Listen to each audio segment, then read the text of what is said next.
सर्वांना नमस्कार.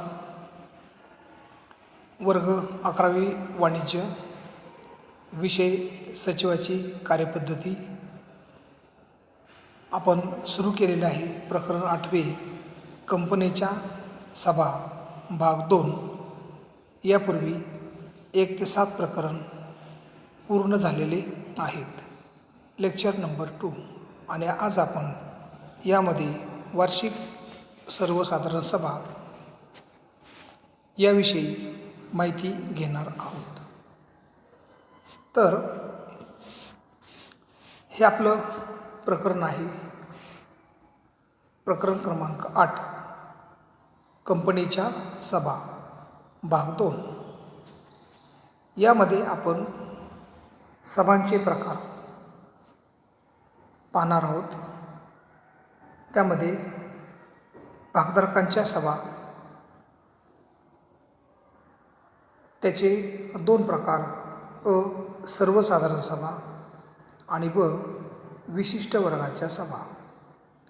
सर्वसाधारण सभेमध्ये 1 वार्षिक सर्वसाधारण सभा, 2 विशेष सर्वसाधारण सभा. दुसरा प्रकार आहे संचालकांच्या सभा. त्यामध्ये 2 प्रकार, संचालक मंडळाची सभा आणि 2 समितीच्या सभा. 3 धनकोंच्या सभा. नंतर 8.2 वार्षिक सर्वसाधारण सभेच्या संदर्भात चिटणीसाची कार्य. आणि त्यानंतर फरक, भागधारकांच्या सभा आणि संचालक मंडळाच्या सभा.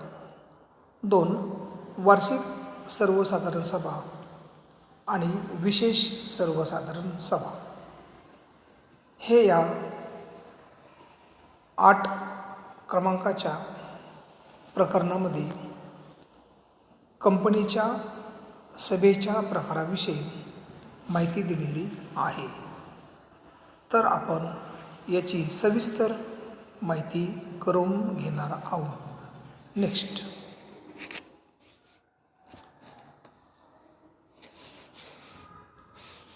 आता भागधारकांच्या सभा, एक प्रकार. भागधारकांच्या सभा आहेत मीटिंग्स ऑफ शेअर होल्डर.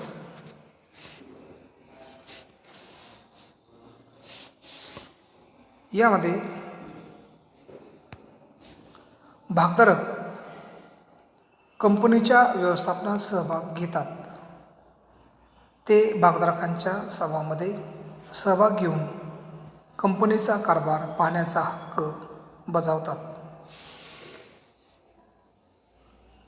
विविध गोष्टीविषयी चर्चा करून निर्णय घेण्यासाठी भागधारकांच्या सभा आयोजित केल्या जातात.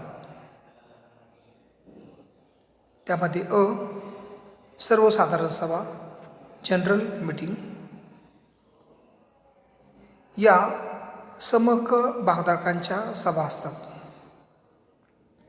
त्यांचे वार्षिक सर्वसाधारण सभा व विशेष सर्वसाधारण सभा असे 2 प्रकार आहेत. त्यामधील पहिला प्रकार आहे वार्षिक सर्वसाधारण सभा, ॲन्युअल जनरल मीटिंग. कलम भारतीय कंपनी कायदा 2013, कलम 96. वार्षिक सर्वसाधारण सभा ही समहक्क भागधारकांची प्रत्येक आर्थिक वर्षात एकदाच भरवली जाणारी सभा आहे, अशी हिची व्याख्या येते. नेक्स्ट, वार्षिक सर्वसाधारण सभेचा उद्देश. वार्षिक सर्वसाधारण सभा प्रत्येक कंपनीला, मग ती खाजगी असेल किंवा सार्वजनिक कंपनी असेल, वार्षिक सर्वसाधारण सभा प्रत्येक कंपनीला आर्थिक वर्षातील कंपनीच्या प्रगतीचा आढावा घेण्यासाठी व विविध विषयावर चर्चा करणे व निर्णय घेण्यासाठी घेतली जाते. या सभेचे उद्देश काय आहेत? तर 1. वार्षिक आर्थिक हिशोबपत्रके, संचालकांचा वार्षिक अहवाल व हिशोब तपासणीचा अहवाल स्वीकारणे व त्यास मान्यता देणे. 2. लाभांश जाहीर करणे. 3.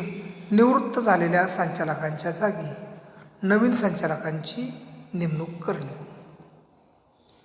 4. हिशोब तपासण्यासाठी नेमणूक करणे व त्याचा मोबदला ठरवणे. 5. कंपनीच्या प्रगतीचा व कामकाजाचा आढावा घेणे. नेक्स्ट.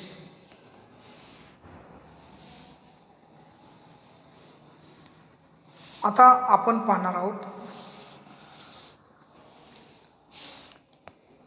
कायदेशीर तरतुदी. 1.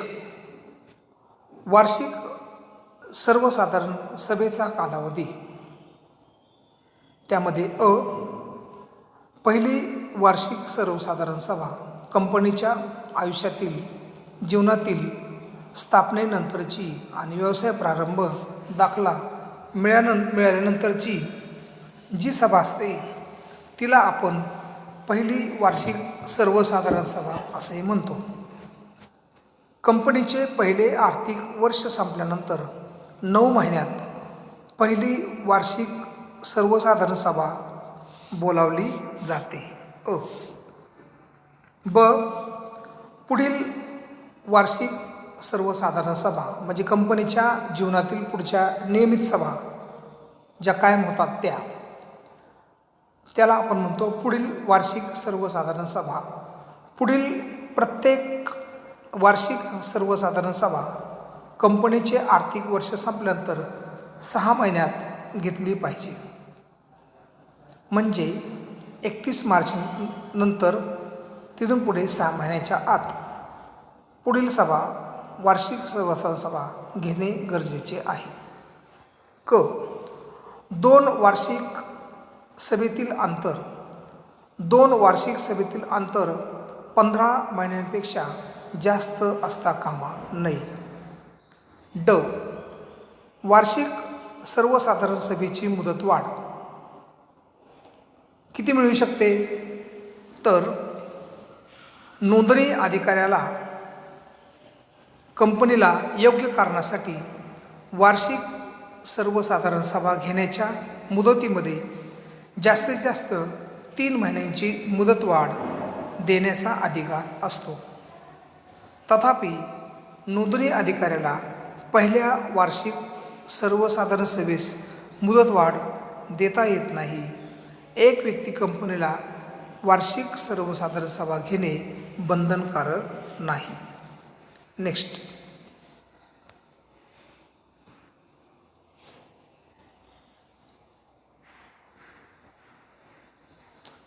दोन यामध्ये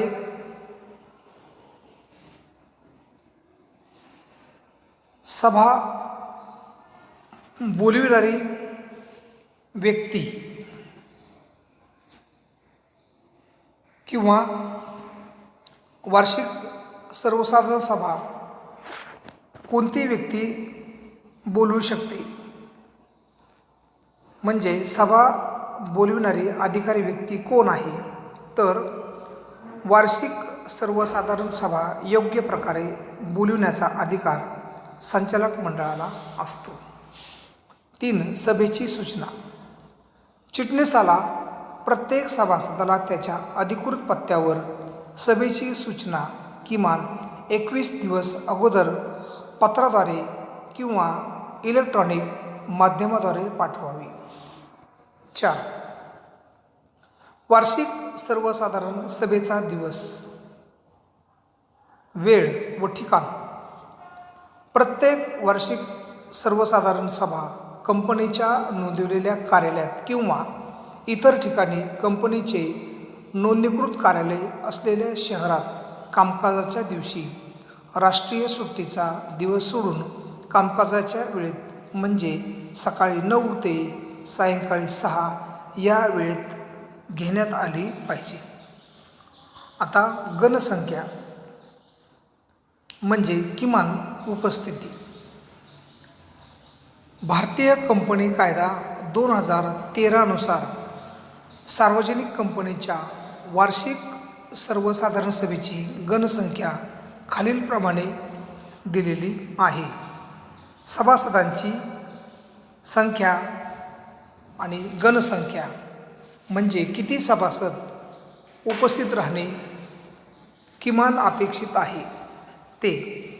जर 1000 पेक्षा कमी सभासद असतील कंपनीमधील तर 5 सभासद उपस्थित राहणे गरजेचे आहे, तर ती सभा नियमित समजली जाते. 2.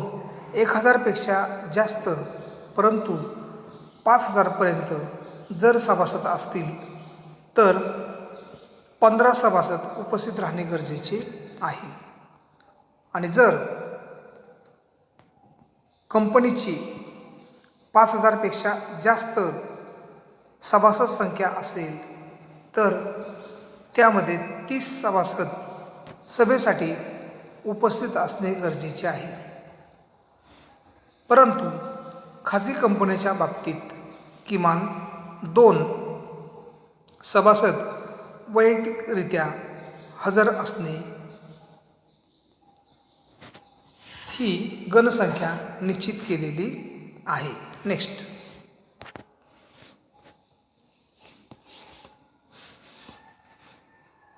सभा 6. सभा तहकूब करणे. गणसंख्येअभावी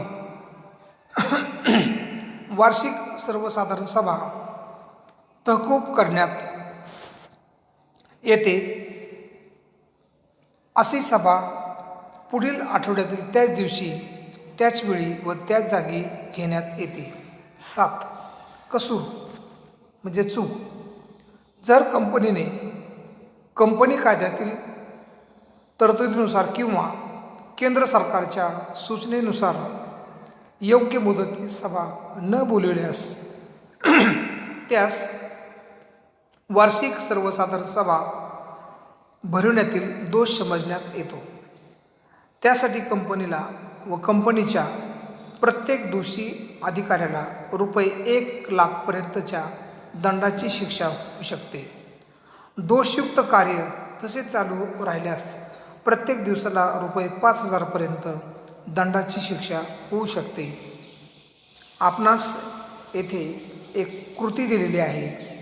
ती कृती ॲक्टिव्हिटी आपण पूर्ण करावी.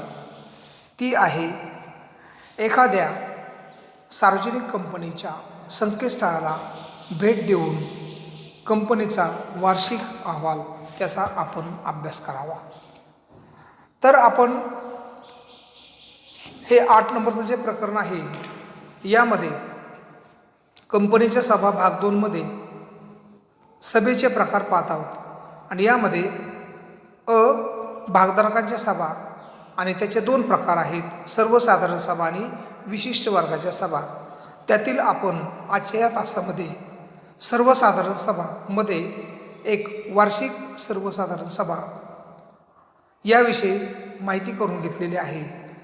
आणि वार्षिक सर्वसाधारण सभा यामध्ये आपण वार्षिक सर्वसाधारण सभेची व्याख्या, अर्थ, नंतर वार्षिक सर्वसाधारण सभेचा उद्देश, नंतर कायदेशीर तरतुदी, त्यामध्ये एक वार्षिक सर्वसाधारण सभेचा कालावधी, त्यामध्ये पहिली वार्षिक सर्वसाधारण सभा, पुढील वार्षिक सर्वसाधारण सभा, 2 वार्षिक सभेतील अंतर आणि वार्षिक सर्वसाधारण सभेची मुदतवाढ. 2 सभा बोलविणारे अधिकारी व्यक्ती.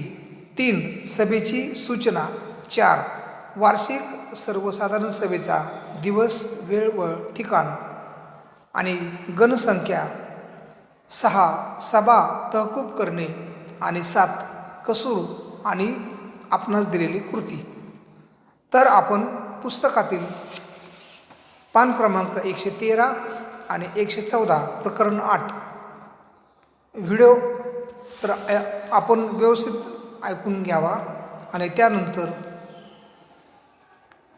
पुस्तकातील 113 आणि 14 पान क्रमांकावरील वार्षिक सर्वसाधारण सभा याविषयी आणखीन प्रत्यक्ष वाचन करून या वार्षिक सर्वसाधारण सभेविषयी आपण माहिती करून घ्यावी आणि हा प्रकार नेमका काय आहे तो आपणास समजणे गरजेचे आहे. तरी सर्वांनी हा व्हिडिओ काळजीपूर्वक ऐकणे आणि अभ्यास करणे. धन्यवाद.